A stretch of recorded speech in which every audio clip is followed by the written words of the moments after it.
더 이상 안 간다고. 혹시 모르지 마. 내가 뒤졌으니까 다 덮으라고. 가.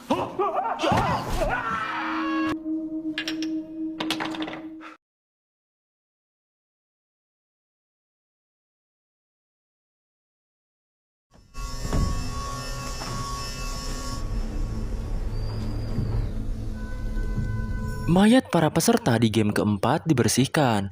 Kemudian, frontman menghubungi staff, bertanya tentang status si penyusup. Staff menjawab kalau dia belum ditemukan. Frontman berkata agar mereka segera menemukannya, karena VIP akan segera tiba. Dan sekarang, episode 7 dari Squid Games dimulai. 반드시 찾아내.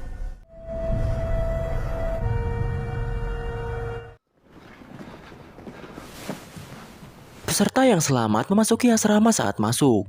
Mereka semua dikejutkan oleh kehadiran sosok yang tidak terduga. Rupanya, Ryung selamat karena dijadikan anak bawang. Dia hanya disuruh diam di asrama selama permainan keempat berlangsung. 닥수 씨, 어떻게? 왜? 뭐 깍두기래. 그러더니 곱 Kembali pada frontman yang mengangkat telepon lagi. Dia mengabari bahwa tuan rumah menunggu kedatangan VIP. Frontman menyadari sesuatu yang ganjal. Ia pun berbalik dan menyiapkan pistolnya. 한 가지 실수를 했다고. Dia berkata bahwa dia selalu meletakkan gagang telepon dengan terbalik. Namun, saat mengangkat telepon barusan, gagangnya berada di posisi yang benar. Frontman langsung mencari dari pintu ke pintu. Ia pun tahu bahwa pistol yang Jungwoo pakai merupakan pistol dari kepolisian, karena menggunakan peluru pistol Smith dan Wesson M60. 궁금한 게 많은 것 같은데. 데려와 나가. Namun setelah beberapa kali mencari, ia tidak dapat menemukan Jungwoo. Saat sedang menyisir berangkas, tiba-tiba frontman diberi kabar bahwa ditemukan mayat di pantai utara pulau, dan pencariannya pun berhenti. 시체가 발견됐습니다. 어디야? Kembali ke asrama, saat ini para pemain sedang memakan kentang. Di situ Giun merenung soal kematian si kakek beserta rekan-rekannya yang lain. 만난 노인이었을 뿐이잖아. Mayat ditemukan. Itu adalah nomor 29. Di pakaiannya terdapat identitas polisi milik Jungwoo. Frontman melihatnya, kemudian memerintahkan staf untuk membakar mayat tersebut. VIP들이 도착했습니다. 시체 소각해. Pria yang kehilangan istrinya di permainan keempat mengajak pemain lain untuk menyerah. Namun, tak ada yang merespon. 정말 이 미친 짓을 계속하겠. 여기서 나가면 Sangwoo turun kemudian menceramahi pria tersebut. Berkata bahwa mereka tidak bisa berhenti begitu saja setelah banyak korban yang jatuh. 당신이 부인 대신 죽었어야지. 나가서 다시 밑바닥에서 자신 있어?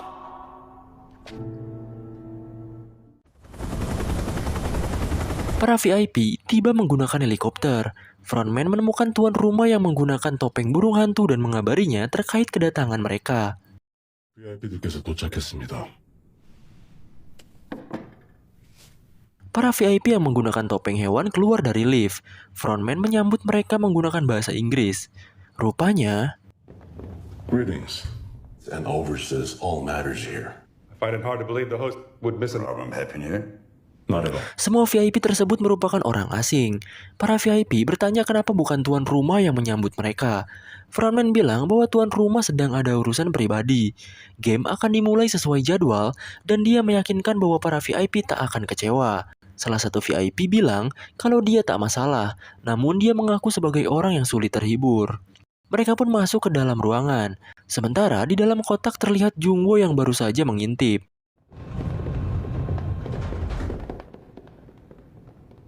Kembali ke asrama, si bapak religius Komat Kamit berdoa, memecah keheningan malam dan membuat para peserta lain terjaga. Para VIP memasuki ruangan mereka yang tampak mewah. I'd hate to ruin the fun for everyone. Well, that's why we came Salah satu dari mereka bertanya tentang permainan selanjutnya. Namun, frontman bilang dia tidak mau merusak kesenangan dengan memberitahunya. VIP mengaku bahwa kontes di Korea adalah yang terbaik. Apakah Squid Game diadakan juga di negara lain? Teriakan VIP gendut mengalihkan perhatian yang lainnya. Ternyata dia bertaruh $1 juta pada nomor 69 alias si bapak yang kehilangan istrinya. Dan gini, yang terlihat di layar adalah si bapak yang sudah siap dengan tali di lehernya. Sepertinya dia sudah putus asa dan berniat mengakhiri hidupnya. VIP gendut ditanya kenapa dia memilih 69, dan dia hanya menjawab kalau angka tersebut indah. Sudah jelas pikiran VIP gendut ini cabul cuy. Oh, you dirty dog. Get you when everything's ready. Kemudian, frontman meminta para VIP beristirahat dan bilang dia akan menjemput mereka setelah semuanya siap. Setelah menculik pelayan dan mengganti kostum, Jungwoo menyalakan kamera HP, menekan tombol rekam video, kemudian menyembunyikan HP-nya di lengan pakaiannya.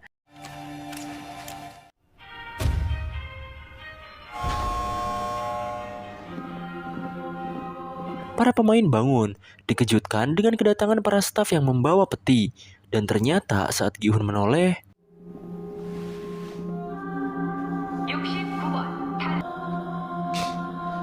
uang hadiah pun ditambahkan, dan mulainya permainan kelima diumumkan. Adegan beralih pada para VIP yang bersantai di ruangan mereka, mengobrol tentang taruhan. Jungwoo dipanggil oleh salah satu VIP dan memberikan segelas minuman kepadanya. Saat Jungwoo pergi, VIP tersebut melirik Jungwoo dengan misterius. Karena tak sabar, VIP barusan menyuruh frontman untuk segera memberitahu permainan selanjutnya. Frontman mengenalkan permainan selanjutnya, lalu menunjukkan sesuatu. Para pemain kemudian memasuki sebuah ruangan putih dengan manekin yang dipasangi rompi bernomor yang berjejer di dalamnya. Para pemain dipersilakan untuk memilih nomor mereka masing-masing dari 1 sampai 16. VIP yang menonton di balik layar mulai menganalisa. Kemudian VIP gendut berkata bahwa sekarang dia bertaruh untuk nomor 96, yang merupakan kebalikan dari 69. Mereka tertawa, sementara Jungwoo merekam semuanya. Pemain mulai memilih. Setelah dua orang pertama beres, pemain lain seperti si Jabrik dan Ryung berlari menuju manekin yang berada di tengah, menyisakan nomor paling awal dan akhir. Peserta yang tersisa kebingungan. Kemudian, atas permintaan VIP, mereka pun diberi petunjuk, berupa arahan bahwa nomor yang mereka ambil adalah nomor urut mereka dalam melakukan permainan nanti. 순서라면 앞번호가 유리해 가는 게 좋아. 무슨 게임인지. Gi-hun mulai maju dan menghampiri nomor paling awal. Namun, dia berhenti karena bimbang. Sementara, Gi-hun sibuk berpikir. Peserta lain mengambil nomor urut yang belakang, menyisakan nomor 16. 16번. Karena Gi-hun kelamaan mikir, pemain lain langsung maju dan mengambil nomor urut depan, menyisakan nomor 1. Gi-hun semakin bimbang, karena pilihan nomor urut bisa sangat berpengaruh di permainan selanjutnya. Maju paling awal, dia jadi kelinci percobaan, sementara maju di akhir, dia bisa kehabisan waktu. Di tengah kebingungannya, bapak-bapak nomor 96 yang dipilih VIP gendut menghampiri Gi-hun dan meminta agar dia diberi nomor urut 1. Dia bercerita bahwa dia tidak mau terus sembunyi di balik orang dan maju belakangan. Dia ingin percaya diri. Karena terus dibujuk, akhirnya Gi-hun mengalah dan memberikan posisi tersebut. Namun di sisi lain, VIP yang memasang taruhan pada nomor 96 justru malah tidak senang dan khawatir akan kalah lagi. The game will begin. Game kelima pun dimulai. Kali ini permainannya adalah meloncati jembatan yang terbuat dari potongan kaca. Di jembatan tersebut ada dua kaca, yaitu kaca biasa dan kaca keras. Pemain harus menebak terlebih dahulu sebelum meloncat agar tidak menginjak kaca yang mudah pecah. Gampang kan? Kalau salah ya jatuh, kalau benar ya selamat gitu. Si bapak nomor 96 tampak tegang. Dia memandang Gi-hun yang sekarang memiliki nomor urut 16 dengan wajah menyesal. Dengan terpaksa, si bapak ini harus melompat duluan dan jadi kelinci percobaan. Si VIP gendut mengamati nomor 96, kemudian mengumpat karena kesal. Dia meminta untuk dibawakan whisky lagi. Jungwoo pun menghampirinya. Saat Jungwoo hendak pergi, VIP itu menahannya dan meminta agar Jungwoo tetap berada di situ supaya tidak usah dipanggil lagi. Jungwoo menolak dengan alasan harus melayani VIP lain. Tapi kemudian, VIP gendut bertanya apakah VIP lain keberatan. Mereka mengizinkannya. 16분. 16. Pengumuman menyampaikan bahwa waktu mereka untuk melompat hanyalah 16 menit.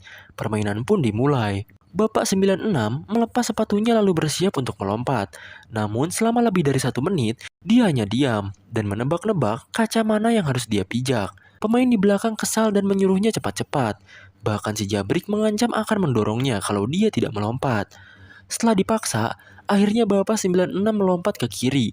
Dan beruntung kaca tersebut tidak pecah. Pemain di belakang menyemangatinya agar memilih kaca yang tepat. Kemudian dengan yakin, dia pun melompat ke depan.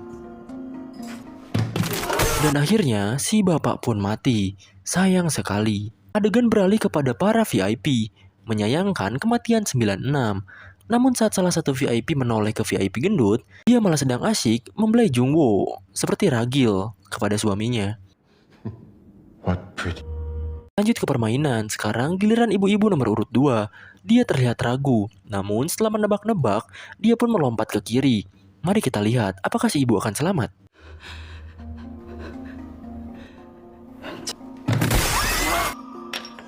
Sayang sekali. Sekarang giliran nomor urut 3, yaitu si guru matematika yang kemarin mengajak Gi-hun. Sebelum melompat, dia mulai menghitung kemungkinan keberhasilan tebakannya, mengabaikan peserta lain yang berteriak menyuruhnya cepat-cepat. Setelah beres, ia pun tertawa dan mengumpat karena kemungkinan berhasilnya sangat kecil. Setelah menghela nafas, dia melompat.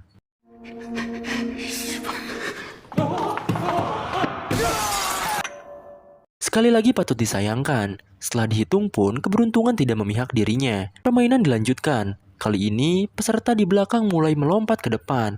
Pria nomor urut 4 kebingungan karena dia lupa kaca mana yang si guru injak. Dia bertanya pada peserta lain, namun mereka juga kurang tahu karena dia melompat dengan cepat. 다음에 어느 쪽 발 봤는지 기억나요? 왼쪽 가기는 아니야. 거기서 오른 Ibu di belakangnya bilang kalau si guru melompat ke kiri, namun disangkal oleh peserta lain. Setelah merasa yakin, akhirnya dia pun melompat ke kiri.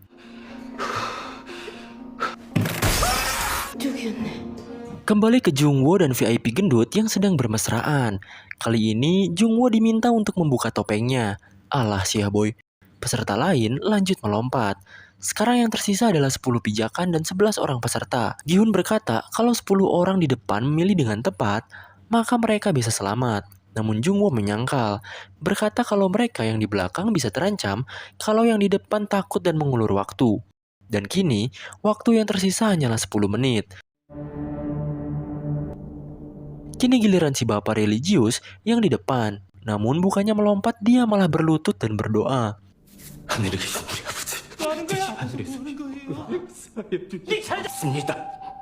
Tentu saja, yang di belakang protes dan emosi.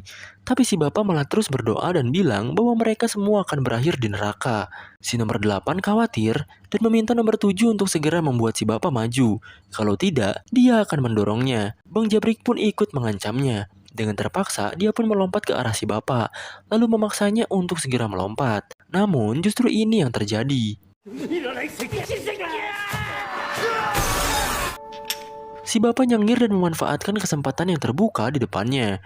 Dia melompat lalu berterima kasih kepada Tuhan. Tapi...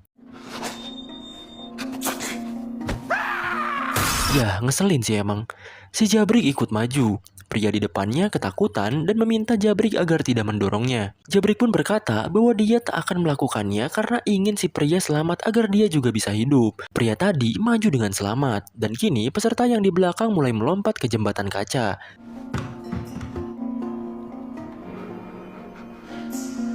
Gi-hun sempat bingung lompat lewat mana. Tapi kemudian Sae-byok memberitahunya dan meminta Gi-hun untuk tetap fokus. Gi-hun berterima kasih, mereka pun lanjut ke depan. Balik ke pria tadi, dia berkata kalau dia tahu mana kaca yang keras. Warnanya berbeda, dengan yakin dia pun melompat. Ternyata dia hanya sok tahu. Sekarang giliran Bang Jabrik yang memimpin. Dia membisu sejenak, kemudian berbalik dan berteriak. Jungwoo masih menolak permintaan VIP gendut, berkata kalau dia bisa dibunuh kalau menunjukkan wajahnya. VIP tertawa dan balik mengancam kalau dia akan membunuh Jungwoo sebelum dia pergi. Pada akhirnya, Jungwoo menyerah, menggenggam tangan si gendut dan mengajaknya untuk pergi ke tempat tertutup agar bisa berduaan. VIP gendut setuju, lalu bersiap untuk pergi. VIP yang lain bertanya kenapa dia pergi di saat yang paling menyenangkan. Tapi si gendut berkata kalau dia akan menikmati kesenangan lain. 더 이상 안 간다고. Kembali dalam permainan, pria berkumis protes pada si Jabrik. Namun si Jabrik tidak menghiraukan dan menyuruh si kumis maju duluan. Si kumis kesal, mengancam akan mendorong si Jabrik. Namun niatnya ciut saat si Jabrik kembali berteriak. 다 같이 뒤질 거야. 다 덮으라고. Waktu tersisa 5 menit, dan sekarang mari kita mengintip adegan panas di dalam kamar. VIP gendut membuka topeng Jungwoo kemudian memuji wajahnya, berkata bahwa wajah tersebut tidak cocok disembunyikan di balik topeng. VIP gendut membuka pakaiannya, menunjukkan lekuk tubuhnya yang bulat dan seksi. VIP gendut berkata kalau Jungwoo bisa memuaskannya dalam 5 menit, maka dia akan mengubah hidupnya. Kepala Jungwoo dipegang, mengarahkan Jungwoo untuk segera menghisap anunya, dan kemudian Jungwoo menodongkan pistolnya. Si gendut berlutut ketakutan. Jungwoo pun berkata kalau dia bisa memuaskannya dalam 5 menit, maka dia akan membiarkannya hidup. VIP gendut mengangguk. Jungwoo mulai merekam dan memintanya untuk memberitahu segala hal tentang permainan ini. Kembali ke permainan, si kumis yang sudah emosi berteriak menyuruh si Jabrik untuk maju. Namun kemudian Ryung datang. Kemudian mengejek si Jabrik untuk kesekian kalinya, menyebutnya pengecut dan memalukan. Si Jabrik tak gentar dan balas mengejeknya. Mereka terus cekcok hingga pada akhirnya Ryung menyuruh si Jabrik untuk minggir. Si Jabrik terkekeh tak percaya. Namun Ryung memastikan perkataannya, berkata bahwa dia tak mau hanya berdiri bersama pengecut sepertinya sampai mati. Si Jabrik tertawa, kemudian mempersilahkannya. Ryung melompat, namun sesaat kemudian ia malah berbalik dan mencengkram si Jabrik. Si Jabrik berteriak menyuruh Ryung melepaskannya, tapi Ryung tetap tak bergeming. Pada akhirnya, si Jabrik mengalah dan memohon pada Ryung untuk melepaskannya. Ryung masih menolak, kemudian mengejek si Jabrik berkata kalau titiknya kecil. Si Jabrik teriak memberontak, namun kemudian Like a woman scorned. Ryung berhasil menepati janji untuk membunuh si Jabrik. Kini beralih pada frontman. Dia mulai curiga dan mulai meminta staf untuk memeriksa ruangan VIP. Lagi-lagi seseorang jatuh, menyisakan 4 orang. Bapak Gondrong, Sangwoo, Saebyok, dan Gi-hun. Waktu tersisa 3 menit. Sangwoo menyuruh pria di depannya untuk bergegas. Namun pria tersebut berkata kalau dia tahu cara membedakan kaca karena dia pernah bekerja di pabrik kaca selama 30 tahun. Gi-hun angkat bicara, bertanya mengapa si bapak baru bicara sekarang. Si bapak memotong, berkata bahwa mereka mencoba membunuhnya tiap ada kesempatan. Bapak Gondrong lanjut melompat. VIP bertanya apakah Bapak Gondrong benar-benar bisa membedakannya. Frontman mengiyakan fakta tersebut. Salah satu VIP pun kecewa, berkata bahwa kalau begitu jadinya tidak menyenangkan. Frontman langsung mengakali hal tersebut dengan mematikan sebagian lampu. Jadi Bapak Gondrong tidak bisa melihat kacanya lagi. Di sisi lain, staf yang diutus frontman menemukan VIP gendut tergeletak di lantai. Frontman menanyakan kondisinya, dan ternyata VIP tersebut sedang pingsan dan masih hidup. Waktu hanya tersisa 1 menit. Sangwoo menyuruh Bapak Gondrong supaya lebih cepat. Bapak Gondrong bilang kalau dia perlu mendengarkan suaranya, jadi dia perlu sebuah objek yang bisa dilempar. Gi-hun kebetulan masih menyimpan kelereng pemberian si kakek di sakunya. Kemudian mengopernya pada Saebyok hingga ke Bapak Gondrong. Kelereng langsung dilempar. Namun, si bapak bilang dia butuh 1 lagi untuk mendengar suara yang kanan. Di sisi lain, frontman mulai mencari keberadaan Jungwoo.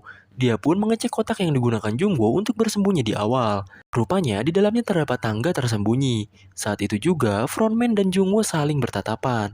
Waktu tersisa 20 detik, Sangwoo pun melompat mendekati Bapak Gondrong. Dan kemudian waktu hanya tersisa 10 detik. Sangwoo, Saebyok, dan juga Gi-hun langsung bergegas lompat ke depan.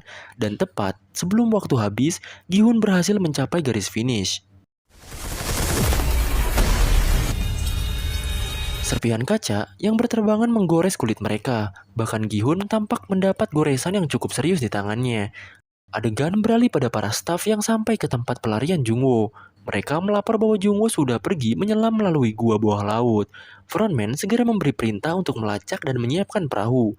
Kamera memperlihatkan Jungbo yang sedang menyelam, namun di punggungnya ada sebuah kedipan cahaya merah. Ternyata itu adalah sebuah alat pelacak yang kini dimonitor oleh frontman yang sedang mengejarnya di atas kapal. Dan episode ke-7 Squid Games pun berakhir. Para peserta sudah mulai tewas dan menyisakan 3 pemain, Gi-hun, Se-byok, dan juga Sang-woo. Permainan apa lagi yang akan mereka mainkan?